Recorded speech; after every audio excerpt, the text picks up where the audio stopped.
యోహాను సువార్త 14వ అధ్యాయము. మీ హృదయమును కలవరపడనీయుకుడి. దేవుని యందు విశ్వాసముంచుచున్నారు, నా యందును విశ్వాసముంచుడి. నా తండ్రి ఇంట అనేక నివాసములు కలవు. లేని ఎడల మీతో చెప్పుదును, మీకు స్థలము సిద్ధపరచ వెళ్ళుచున్నాను. నేను వెళ్ళి మీకు స్థలము సిద్ధపరచుని ఎడల నేనుండు స్థలములో మీరును ఉండులాగున మరలా వచ్చి నా యొద్ద నుండుటకు మిమ్మను తీసుకుని పోవదును.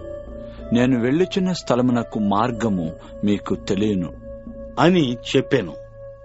అందుకు తోమా, ప్రభువా, ఎక్కడికి వెళ్ళుచున్నావో మాకు తెలియదే, ఆ మార్గం ఎలాగు తెలియను అని ఆయనను అడుగగా, యేసు, నేనే మార్గమును సత్యమును జీవమును.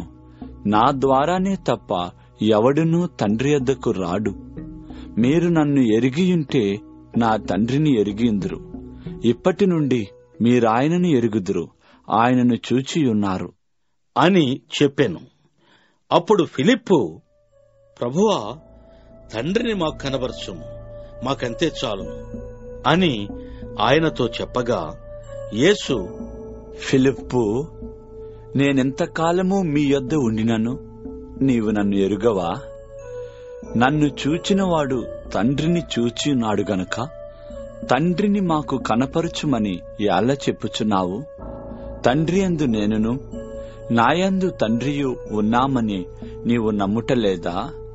నేను మీతో చెప్పుచున్న మాటలు నాయంతట నేనే చెప్పుటలేదు.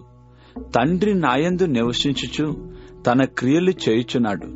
తండ్రి యందు నేనును నాయందు తండ్రియు ఉన్నామని నమ్ముడి, లేదా ఈ క్రియల నిమిత్తమైనను నన్ను నమ్ముడి. నేను తండ్రి యొద్దకు వెళ్ళుచున్నాను గనుక నేను చేయు క్రియలు నాయందు విశ్వాసముంచువాడును చేయును. వాటికంటే మరి గొప్పవియు అతడు చేయునని మీతో నిశ్చయముగా చెప్పుచున్నాను.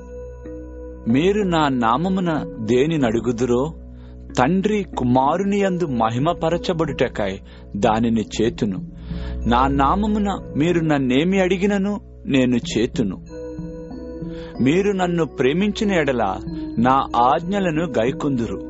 నేను తండ్రిని వేడుకొందును, మీ యొద్ద ఎల్లప్పుడూ నుండుటకై ఆయన వేరొక ఆదరణకర్తను, అనగా సత్యస్వరూపియగు ఆత్మను మీకు అనుగ్రహించును. లోకము ఆయనను చూడదు, ఆయనను ఎరుగదు గనుక ఆయనను పొందనేరదు. మీరు ఆయనను ఎరుగుదురు, ఆయన మీతో కూడా నివసించును, మీలో ఉండును. మిమ్మును అనాథులనిగా విడువను, మీ యొద్దకు వత్తును. కొంతకాలమైన తరువాత లోకము నన్ను మరి అన్నడనూ చూడదు, అయితే మీరు నన్ను చూతురు. నేను జీవించుచున్నాను గనుక మీరును జీవించరు. నేను నా తండ్రి యందును మీరు నా యందును నేను మీ యందును ఉన్నామని ఆ దినమున మీరెరుగుదురు. నా ఆజ్ఞలను అంగీకరించి వాటిని గైకొనువాడే నన్ను ప్రేమించువాడు. నన్ను ప్రేమించువాడు నా తండ్రి వలన ప్రేమింపబడును. నేనును వానిని ప్రేమించి వానికి నన్ను కనపరుచుకొందును అని చెప్పెను.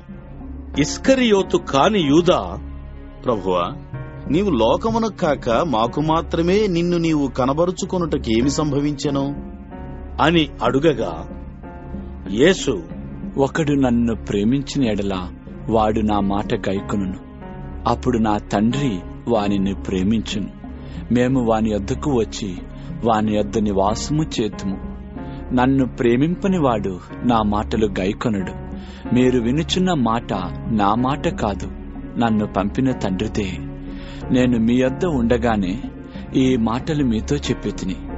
ఆదరణకర్త అనగా తండ్రి నా నామమున పంపబోవు పరిశుద్ధాత్మ సమస్తమును మీకు బోధించి నేను మీతో చెప్పిన సంగతులన్నిటినీ మీకు జ్ఞాపకం చేయను. శాంతి మీకు అనుగ్రహించి వెళ్ళుచున్నాను, నా శాంతినే మీకు అనుగ్రహించుచున్నాను. లోకమిచ్చినట్టుగా నేను మీకు అనుగ్రహించటలేదు. మీ హృదయమును కలవరపడనీయుకుడి, వెరవనీయుకుడి. నేను వెళ్ళి మీ వద్దకు వచ్చేదనని మీతో చెప్పిన మాట మీరు వింటిరి గదా.